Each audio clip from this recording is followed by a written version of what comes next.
Good morning and welcome to Saturday special of Dr. Lamba's Awakening Call. We remember there used to be a Stone Age, the Industrial Age, the Renaissance Age, the new learning. And now it appears that we are entering into a new era, the era of being willfully obtuse. And we see it spreading all over. It's most prominent in our social circles and on political platforms. And in case this era overpowers us blooming in business and in education, that shall be something horrible. Horrible in the sense that all old values would be demolished. Basically, this is an age when people have learned an art, or rather, shall I call it science, of deliberately ignoring real issues. And they divert their attention from the real issues and focus it, latch it on to smaller issues, which are really non issues. And the reason for that is not far to seek. People get worried and are bothered because the main issues are beyond their capability. They cannot solve them. So, shift your attention to the non issues are issues of insignificant nature because they are more manageable. They forget one simple factor that how long you can possibly dodge the whole truth. But coming back to this era, this is what I have called it the era of being willfully obtuse. This is shying away from truth, this is shying away from reality and concentrate on symbols, non issues, or create those issues which have no relevance at all. When people find themselves inadequate in dealing with larger issues, they take up those, as I said earlier, small, manageable issues and ignore the whole picture. It's like they are looking at a big canvas, a big painting. Now, the appreciation of the whole painting is possibly beyond them. So they look at it, say, one part, the flower, if this is nature scenery, and they say, how beautiful the flower is. Or don't you think the stalk of the flower is a little bent? The artist could have been more careful. So the main thing is sidelined. And then the whole discussion starts on that small, insignificant part of the painting. The artist's perception, the symbolism, if there's any, the meaning, that all that is forgotten. And the reason for that is not difficult to find. As I said, A is beyond their capability, and secondly, they are like drowning people in an ocean of knowledge and harsh reality, and they clutch at handy straws and then try to swim with those handy straws. Many larger discussion has been reduced to a ridiculous spat because of this habit. We have seen in US elections this happening, where non issues were created, defunding the police. It was a non issue as far as the national and international thing was concerned. It was basically a local issue. I do not say that the police should not have killed or killed that for the judicial bodies to see. But then, if somebody has been killed, to create it as an international point of view, it to sideline the basic issue of racism. So, a breakdown of even an explosion should never be attributed to the last visible trigger. That's the problem. But we do that. We find the last possible trigger and concentrate on that, ignoring the whole picture. And it takes years and several incidents of the matter to come up to an extent that the normal people react, and then they react in a volatile manner. Typically, we have seen people hold themselves together and they hold themselves back from the aggressive reactions. Majority of the people are passive, their reactions are muted, but there's a small vocal minority which takes up those issues, and the large majority of the people then become willfully obtuse. See, I'll take the example of ongoing farmers' protests in India. There were three bills which sought to modernize the agriculture practices, and they have been hanging fire since 1970 when Swaminathan Committee was set up. The government took action, appropriate action, and the bills passed are the same bills which were drafted by the Congress government, UPA government. And now the same government is opposing them for political reasons. And then one thing they took up, MSP, little knowing or without reading that is already there. The government said they are creating a different option, a new stream. But that has been ignored. So the whole thing has been built up only on one thing, repeal these laws. The implications of the three bills have been ignored. Now, this is just an example. What should happen is typically people hold themselves back from aggressive reaction because they're convinced that the things will change or somebody would come to change them for the better. They are waiting for Godot or for some Christ or Krishna to come to change the things for them. Possibly they are thinking that Prophet Muhammad would come, or Krishna would come, or Lord Jesus would come, or Guru Nanak would come, and somebody would come as a representative of the Almighty to set the things right, and then till that they should just relax.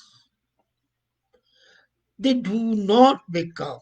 And this, being willfully obtuse, is responsible for majority of the problems.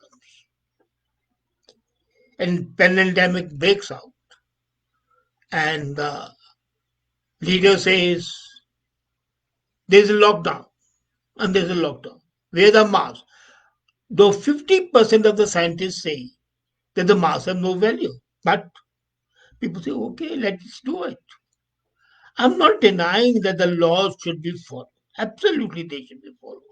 Whatever rules are made, they are meant to be obeyed. But they can be healthy discussion. And because of the willful obtuse, the scientific spirit, the spirit of inquiry, questioning why, what, how, they are lacking, and people are becoming more a herd of cattle than anything else. Now, what would happen then? This situation has arrived because the meltdown has happened. People have become frustrated, disenchanted, disillusioned. And it would be foolish to attribute this collapse to the lost visible cause and ignore the previous build-up. It has been building over the ages. And the people saw that the age of Renaissance, the age of learning, did not make human beings Homo sapiens. They still continue to remain two-legged animals. So then what happens? Now look at the other aspect of this. When someone explodes in a fit of anger and overreacts to a seemingly minor thing, we say, well, this man is overreacting. We are insensitive to the fact that oversimplifying the issue and correlating to the immediate situation is wrong. The overreaction is not because of that one matter. There's a last straw. It has been building up. And if you want to try and look for that matter, could be resolved in a meaningful and conclusive matter. Now, an example, somebody commits suicide, as recently happened in India. A girl was unable to buy a cell phone for an online class, and she committed suicide. Now, this is ridiculous. Why have a cell phone? Because cell phone is much more expensive. Why not have a tablet, which could be a fraction of the cost? But no, you have to live up with the Joneses. So, and we are shocked that a girl has committed suicide. She could not afford a cell phone. It was a small issue, but what led it to it? Now, the process of leading up to that point where the girl committed suicide is the typical example of being willfully blind. That happened because there were various other reasons. Stop, think for that. Is it possible for a normal person to commit suicide because only the expensive option is there and one doesn't want to go in for a cheaper economical option? As a matter of fact, there has been a build up, previous incidents of helplessness, previous incidents of rejection, anger, and ridicule must have made the girl feel absolutely frustrated. And we find that majority of the people reject, ridicule, and make the more sensitive souls helpless. Those complaints are left unprocessed, and then the person concerned commits harakiri. This is the real issue. And when I say that the people are obtuse, they are obtuse to the extent of being inhuman. Men are accused of stereotyping women. Are they not? We always do. It's easier to typecast a person than to go to the heart of the matter. We do not try to figure out why women are protesting, why women ultimately go against the gender exploitation. And then what we see is actually, instead of trying to find out what is really hurting them, we blame it on the womanly moods and sulks, later realizing that the girl from the day she is born till the day she dies is overburdened, is exploited. No, and the end result is that the discussions and the arguments go off the rails when these willfully obdurate, insensitive people deliberately misunderstand the fundamental issues. And that is the problem. The obtuse people deliberately misunderstand or ignore the fundamental issue. So even when you can see that, say, your spouse has disappointed you on some larger issues, it's much easier to latch onto a minor thing and start discussion on that. So the minor issue by themselves is not there. It is a culmination of that, and that helps to negate and deflect attention from the larger issue. And this happens. because you are confident that you can resolve the small issue, but the larger issue is beyond your control. The crux of the matter lies elsewhere. And because of our inability, inefficiency, incompleteness, we tend to ignore that and consider that. So we are being willfully obtuse, ignorant, stupid. This is an age of intentional misconstrual. We are not only obtuse, we misconstrue things. People pretend, pretend to misunderstand. And the purpose is so that they can score points over others and then proceed to ignore or misunderstand and misrepresent that which does not suit them. So that they tailor the facts to the need. This is exactly what the politicians do. Alternate facts. Divert. What the Muslims have that concept of taqiyya.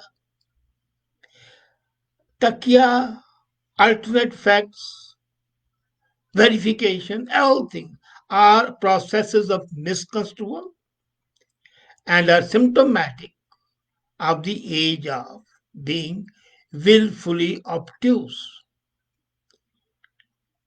And you must have seen it on the trolling, when the people start trolling others in Twitter and Instagram and others.